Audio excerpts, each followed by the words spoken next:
Hello, welcome to this episode of Through My Teeth. I have my very talented, stylish friend Diego here. Thank you so much for being here. What's your full name? Yeah, my name is Diego Andres Ordonez. Andres, I thought it was Andy after I saw your your story. Yeah, no, Here, wait, hold on. Let me move this down like this. There you go. Yeah, I thought it was Andy. Yeah, no, I mean, a lot of people like call me Andy. Mm-hmm. The people that know my middle name call me Andy, especially Okay. like my dad, because my dad's Andres. So I'm like Andres, Andres like Jr. the third. Oh, the yeah. third. My Okay. grandpa's Andres too. Right, that's nice. Well, I had him style me today. We'll put in some clips. How did he do? Beautiful.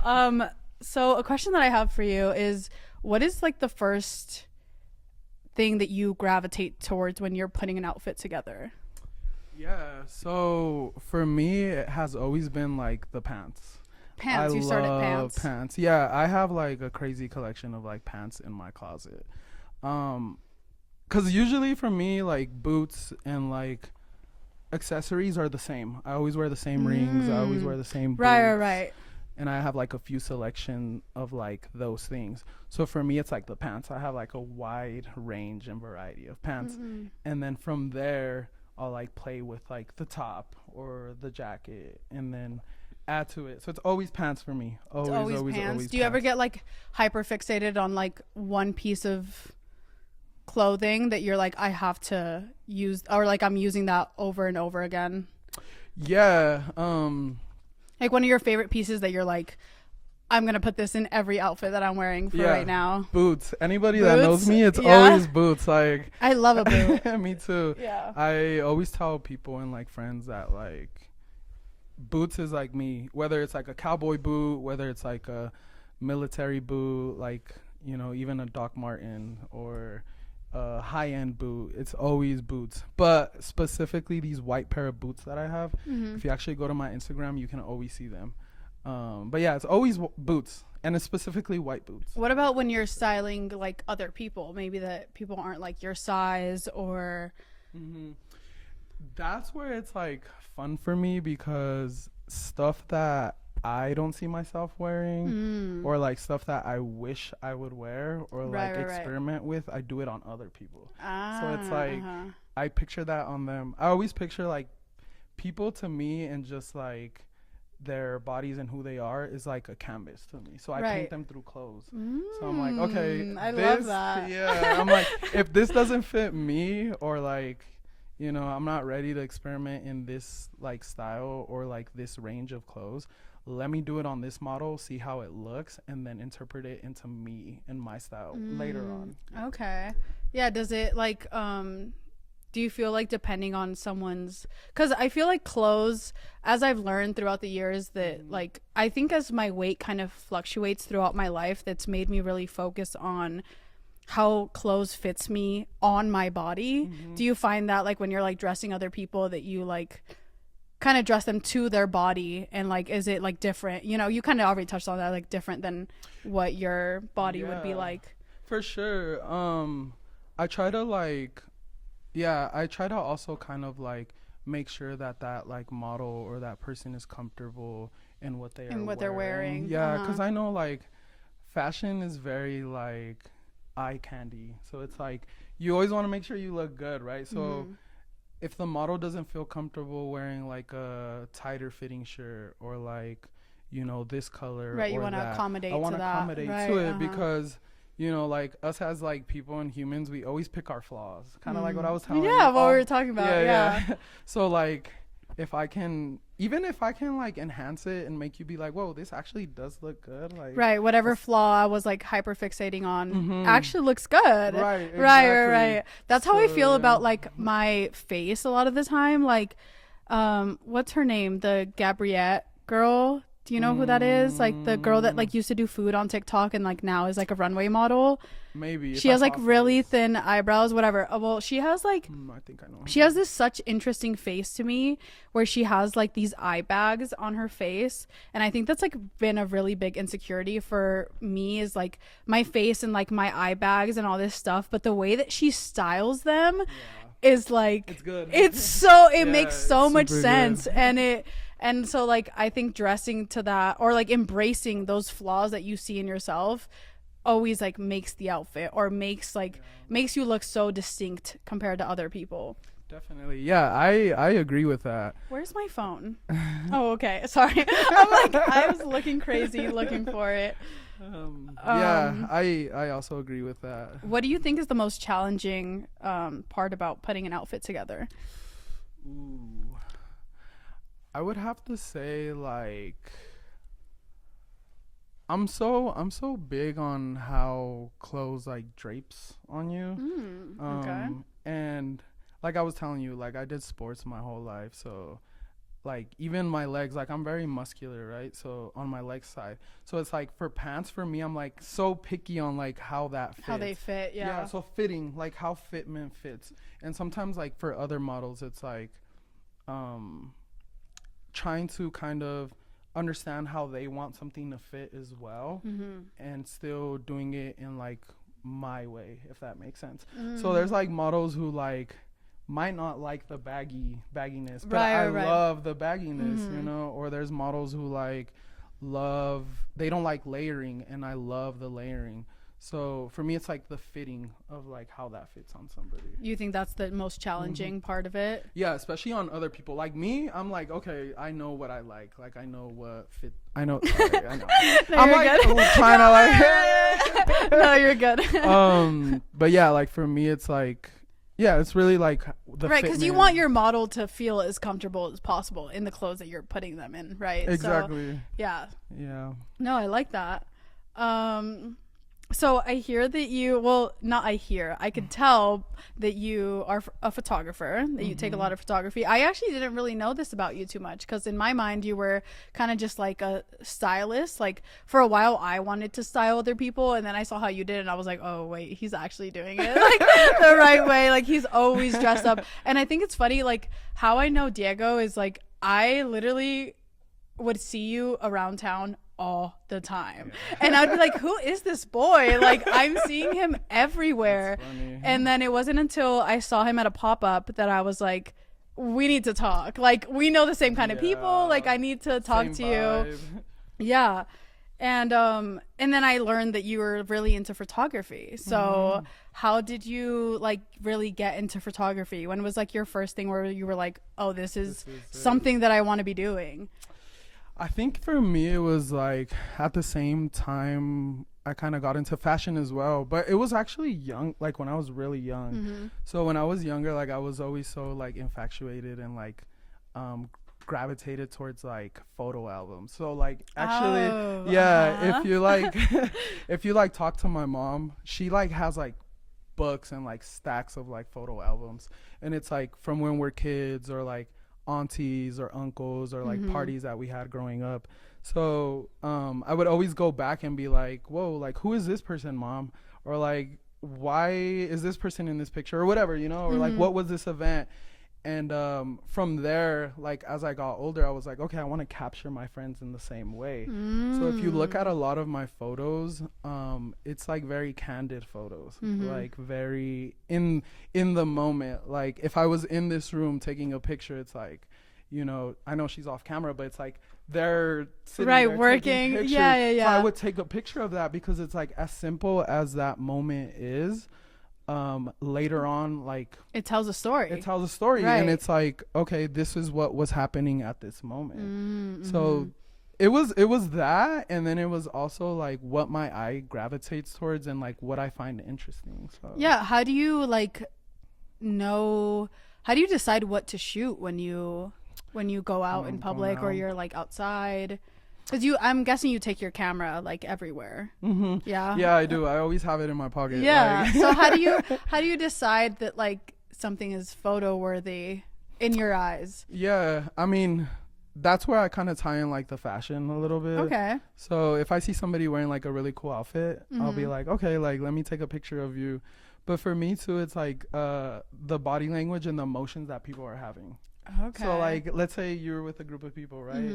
And it's like you guys are enjoying your time. I'm like, I want to capture that. I want to capture it and send it to them later like on. an old school like photo book. Exactly. Yeah, exactly. That's all it is for me. I know, and like it's so funny to look back because my mom, they're really we have so many fucking photo albums too, and I'm like, everyone in here looks so chic and so like beautiful. Like the flash is so perfect, and like looking back, I bet they were like, oh god, like I don't want my picture taken, but when it's there, you're so grateful that like that picture was taken, right? That it happened. Yeah, and I mean, I feel like people have always gave me back like feedback on my photos. Like they love it. Like their feedback has always been so positive, and I don't know, maybe it's a theory or my own thing, but I feel like when people are in their natural element and their state, like you're not forcing the photo, so you like it, you love the way you come out, because it's like once you're thinking about it, you're like, oh, like do I look good, am I like slouching, am I like, you know, doing this or that. But when you're just talking or you're just, you know, doing what you're doing, you don't think about it. Yeah. So how do you, so if you were to be in like a, like if you were hired for a photo shoot, how do you get over a model that's maybe like kind of nervous about being in front of the camera? You know, like what is something that you might like tell them to like loosen up or like be more candid? Because I feel like for me, like what we were talking about, like it's hard for me to be have my picture taken. So like how do you get someone like be like just relax, like like calm the nerves down? Yeah. Like how would you do that for a model that you're shooting? I think that's something that I'm actually exploring more into like photography, because I have like been trying to like book more of that and like just doing projects on my own. So it's something that I'm currently navigating. I'm actually trying to work on a book, actually, like a styling book / me photography. Do you know the Fruits magazine? Yes. Oh, I love. Yeah, I love. Okay, I could see you doing something like that for sure. Yeah. So like I currently want to do that in like a styling book and like a coffee table book where you can just pick up. But I know I'm gonna have to work with different, like a range of different models and like friends.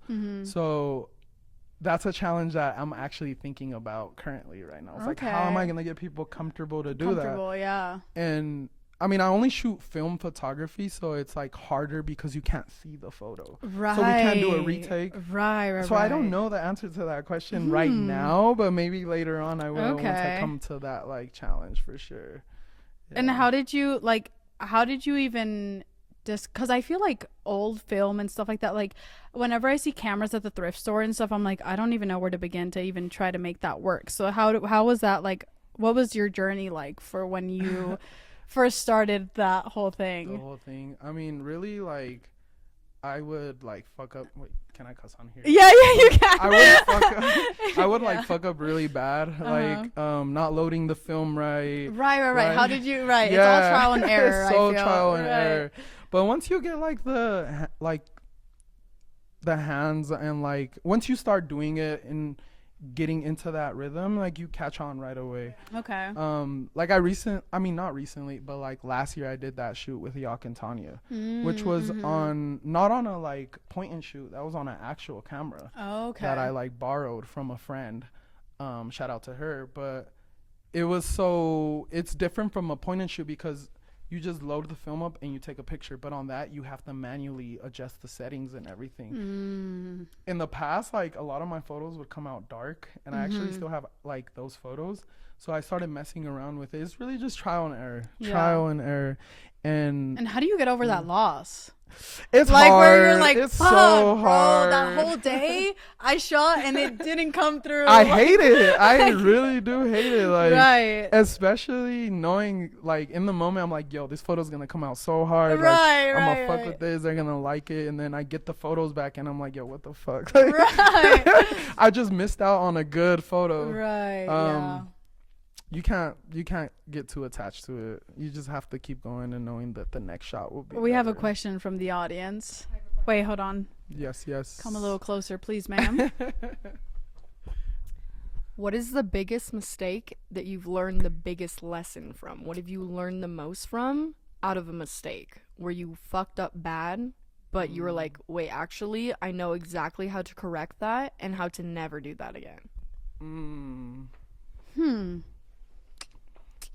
That's a loaded question. Yeah, that is a loaded question, but that's a really good question. Right, how you learn is definitely how you Fuck up again in that way because I fucked up so bad right. I learned what I did wrong. That's a good question. I mean, I would say like do you remember could you like specify like a specific time where you were like, okay, I knew I had to like run the film back, or like I knew I had to like get different lighting, or maybe the film was expired or right. I think for me it was I feel like there was a time where I was like not really punctual on stuff, so I was like very late to like projects and stuff. And it's like I'm also like I'm on my timing where I'm like doing the project or whatever I'm doing, but I'm on that person's timing, like the fact that they're dedicating I mean, you were here before me today, right. So and I appreciate shit like that. I really do. And that took me to like a long time to understand, because like that person who is dedicating their time to like also my be craft. a part of the right, it's their craft. Like there was one time I remember, actually I wanted to take pictures of a friend and I was like late to my own shit, and I was like whatever, like they're a friend, like they'll whatever, it's cool, right? And I remember like after the shoot I stopped myself and I was like, wait, this isn't right. Like if they're dedicating their time to be here in the moment, like I need to make sure I'm professional and like being there punctual or before. So I'm like, right, because you want to be taken seriously. Seriously, right. You have to, yeah. Yeah, like we all have shit that we carry. Like we all have like dirt under our rug, like whatever it is. But like you shouldn't put that on the next creative or the next person. Right. You're like supposed to empower each other. If right. That makes sense. No, yeah. And so that's why I was like super early. I was like, I didn't go out. I mean, I went out last night, but I was like, but you were like, I'm gonna get my sleep. I'm gonna make sure I'm good. Right. Like, I have to be on time. Take notes before, you know. Yeah. Like, right. exactly, I literally like I was gonna go stay the night with her, and I was like, I need to put some clothes apart. Yeah. I'm like, I need to do this first, and I think that it's like, for me at least, like what I realized with like reaching out to you in the first place was like, a lot of the time I think that people hold themselves back with not wanting to do the effort of like, oh, I have to reach out to people to like get them on this show, or I have to, right, it's super intimidating. And also something that you like, I don't even know how to frame it, like if this is what I want to make my job be, then I need to put in the effort to reach out to other creatives, and I have to be on a sort of schedule. Like it actually has to be a job for me. And I think that being your own boss in that way is so intimidating and so hard, because you're like, you're kind of able to slack off when it's about you and stuff like that. And then when you get when you get other people involved, you're like, oh, I need to be on it, you know? Like yeah. Like I get a client and I'm like, oh shit, I need to be, yeah. Exactly. For sure. Like it's important, and it starts like all in like even how you start your day. Like you have to the day before, like right, because like you said, like you're your own boss, you're your own person, so you can slack off so quick. Right. You can be like, you know what, like I won't do that whatever. today. Right. Yeah. But just keeping those like good habits and like keeping yourself accountable is super important.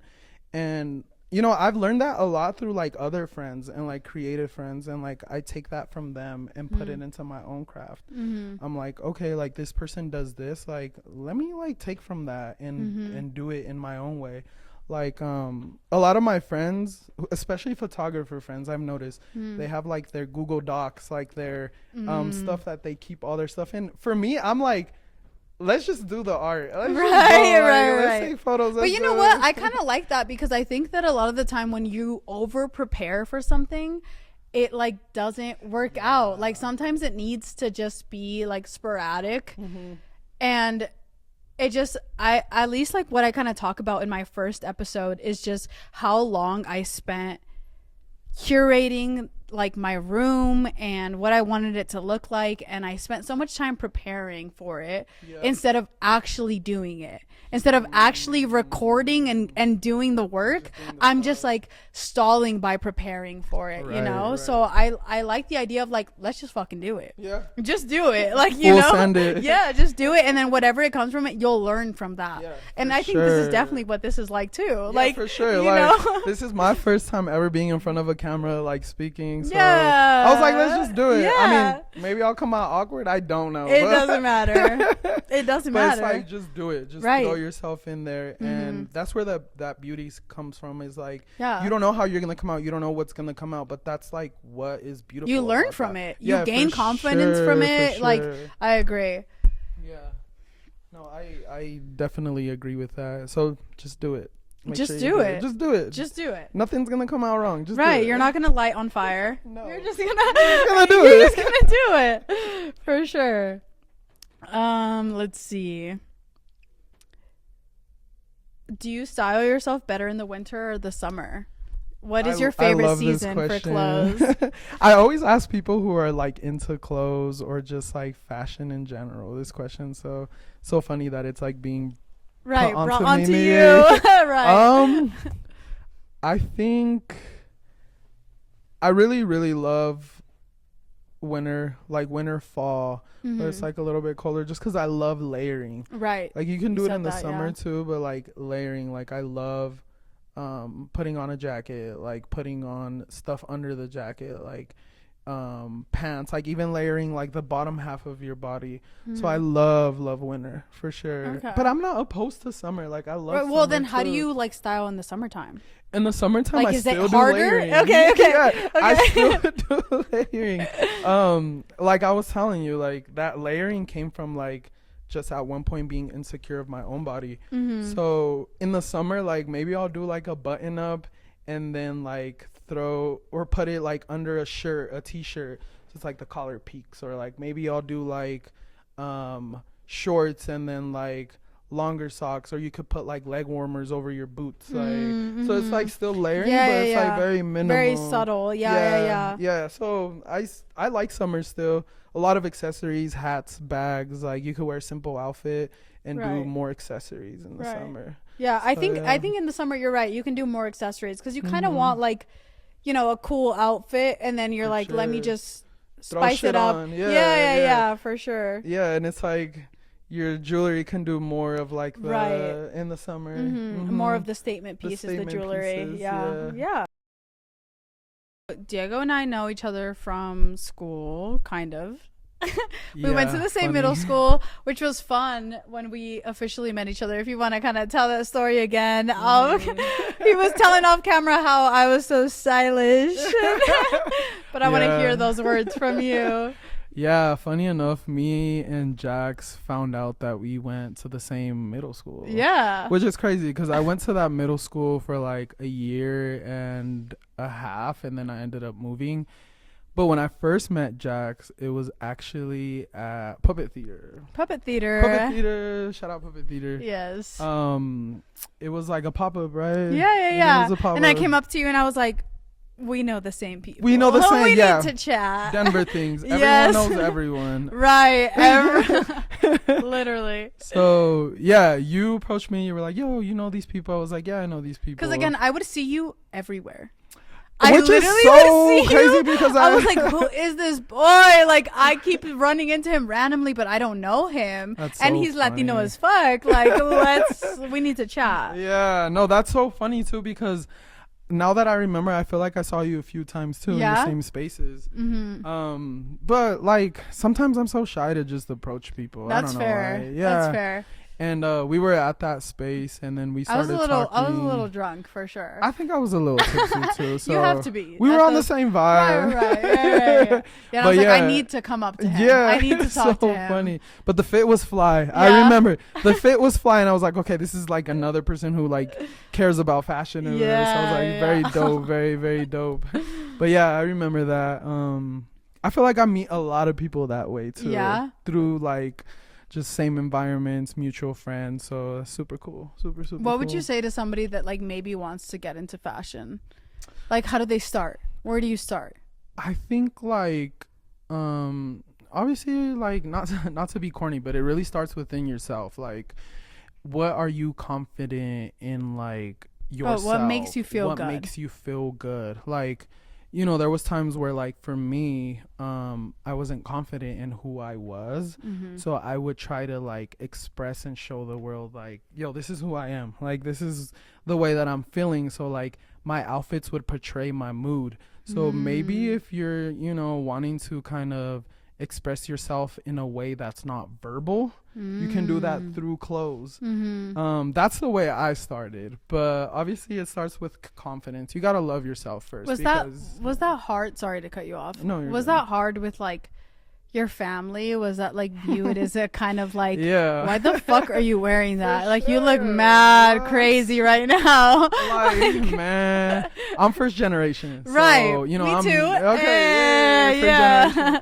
So, you know, I'm Mexican. Like, a lot of my family, like, they're not focused on that, right? Right. So, especially me being a guy, like a male, I would assume there's more pressure. For sure. Like, I remember the first time I bought like a pair of like bell bottoms, my mom was like, my dad too, like, what are you wearing? Right. Like, it's not the 70s no more. They're like, calling you slurs, like stuff like that. And it's like, you know, over time, like, my family was like, okay, like, you like this, like, this is like something that you express yourself this is through. Yeah. But I would say like it's hard, like a lot of, I mean, and I can only speak for Latinos because I'm Latino, like in a Mexican household, if you wear certain things or you move a certain way, like, automatically they label you stuff or they judge you, you know. So you can't let that stop you. You just have to be yourself, and it's breaking those barriers. Like, there's a lot of generational curses within the Mexican community that, you know, if you break them and you know, start a new cycle, like, you're setting yourself up for like different opportunities, especially being first generation. You know, you come here in America and it's like, you're doing everything firsthand. You're first generation, like, you don't know how to move. You're doing it. You're the guinea pig. You're speaking English before your parents are, and like all of this stuff. You're definitely navigating it kind of by yourself, I would assume. Like, for sure, you know, I'm like passionate about that, and like even tying it into, like, I grabbed a lot of inspiration from that. Like, I mean, I was telling you, like, off about camera, your aunties, yeah, like my aunties were born and raised in LA by at your some tias. point. Yeah, my tias, and like they had the chola look. You feel me? Like, some of my uncles too, and like my brother. So some of your family's in LA. A lot of them moved back. I have like moved back to where? They moved to Denver. Oh, okay. Back. They moved to Denver. But I do have like friends and family over there in some parts of LA, but all of them, we all migrated to like Denver, and that's where I was born. But yeah. So I kind of got inspiration through them. Like, I love the baggy looks. I love the like the creased pants and all that. I might not wear it as much anymore, but like I love that because it's an identity. It's a way you present yourself. Yeah, and I think that means a lot too. Where it's like, especially if you're trying to, as like first generation, you're trying to like replicate it a little bit, you know, and like also replicate it in a way where you're definitely part of a different generation now that like does style differently, you know, but also like you kind of you know, you involve the other things that you knew and then incorporate it into what you're doing now. Yeah, you know, 1,000%. Yeah, it's just the way you identify yourself, for sure. If your house is burning down, what's a piece of clothing that you would have to grab? Like, you would need to grab it. I love this question. It's my favorite one. I ask a bunch of people because I love to know. I would say my botas. Your botas? My boots. Hell yeah. I love that. Yeah, for sure. My boots. Like, I have to take my boots. I don't even think like it's that deep of a answer, but I really want to say my boots, for sure. Okay, is that like the easiest thing for you to style, do you think? I think so too. Yeah, I would say style, but like it's just like a reliable shoe. Yeah, like it's so funny. Like my mom always told me, like, because I always wore boots, and my mom would always tell me, like, you know, when she would know when I would be around when she would hear my boots. She was like, okay, yeah, she would hear that. Yeah. She's like, those are your, I know you're home, like your boots. So it's like an identity for me, like boots. I don't know. I don't like have like a like specific answer to why, but I love my boots. I've gravitated towards boots as well. Like really, like kind of like last year where like I just stopped buying like sneakers and stuff. Like I'm gonna buy boots. I have these one like fur boots that I bought, and they're falling apart from how much I've bought them. Like the soles are all coming. Yeah, those are sick. I really like those. Where did you get those? I bought these online, but they're like furry boots. Some people might think they're ugly. Yeah, they look crazy. I love an ugly shoe. That's also something that I like pride myself on, is that I love an ugly shoe. No, that's so cool. People talk so much shit about tabbies and all this shit. I'm like, I want my shoe to be ugly. If you think it's ugly, then I'm doing a good job. You know, like that's definitely something I strive for. People would definitely think our shoes are ugly. No, right now, it's fine. That's what I want. But is there anything else that you Yeah, I mean, I guess like what or anything you want to ask me? I was gonna say I want to ask you a few questions as far as like your I would podcast. love that. Yeah, so like, what do you see as far as your like what kind of creatives do you want to interview as far as your podcast? I think definitely people that just like make something. People that make music, make clothes, right? Like do nails, make like anything that like, again, kind of what you were saying about your clothing is kind of your identity. Anything that makes you feel like this identifies me as a person, and this is what tells other people like non-verbally that this is like how I'm feeling today or something. Anyone that like does things like that, or like I was in a short film about a year ago. That's really dope. And I loved that. And I think that what I loved about it was just being on set, like kind of what we talked about off camera was like just being in the background and like being behind the camera is I think where really the magic happens. Yeah. And I think I just want to interview people that like do different things and learn from other creatives and like how their brain works and like why they do what they do, or like how they came to do their things. Love that. I love that. I'm like all for that. That's why I was like so quick to be like, yeah, let's work with Jack. Like, let me get on this podcast. Aw, I'm like, so grateful for that. For sure. Like, because I've been like kind of nervous about like reaching out to people, like, because I want so many creatives on here, but I just kind of want to prove myself that it's like I can do this. I enjoy doing this, and I love people. And you're doing it. Thank you. I'm such a people person, and my goal for this year is to just like meet a bunch of creatives and like see where their mind is at. How do they even get there, you know, type of thing. For sure. I mean, I definitely am going to like share your work and share your podcast and like everything, because there's a lot of people that I would love for you to meet. Even if it doesn't become like a podcast episode, right? Even just like to meet a friend, of course. So that's really cool to kind of get that insight. Yeah, no, I appreciate you. Yeah. But yeah, I guess I just wanted to add in there as well is like, we kind of touched on like the photography part. That's like something that like I want people to like kind of notice and pick up on, because I feel like I love fashion and I will always love fashion. I feel like in this era of my life I'm like gravitating more towards the photography right now, which is like weird, because for me it's like fashion is my number one thing. That's the first thing I love, but it's like I've been diving and like sticking my feet into like photography more. But I like give a shout out to a lot of my friends out there who are into photography heavy. Like they are the ones that inspire me. So yeah, I don't know, it's kind of cool, you know. I agree. I love that. Well, I think that kind of wraps it up a little bit. It does, Thank you so much for being on here. Thank you for having me. Thank you for styling me. We'll put in some shoots of like what he kind of did. Yes. Thank you guys so much for listening. Thank you again so much for being on here. Thank you. I love and appreciate your time. Thank you guys so much for your ears. I love you. Bye. Later.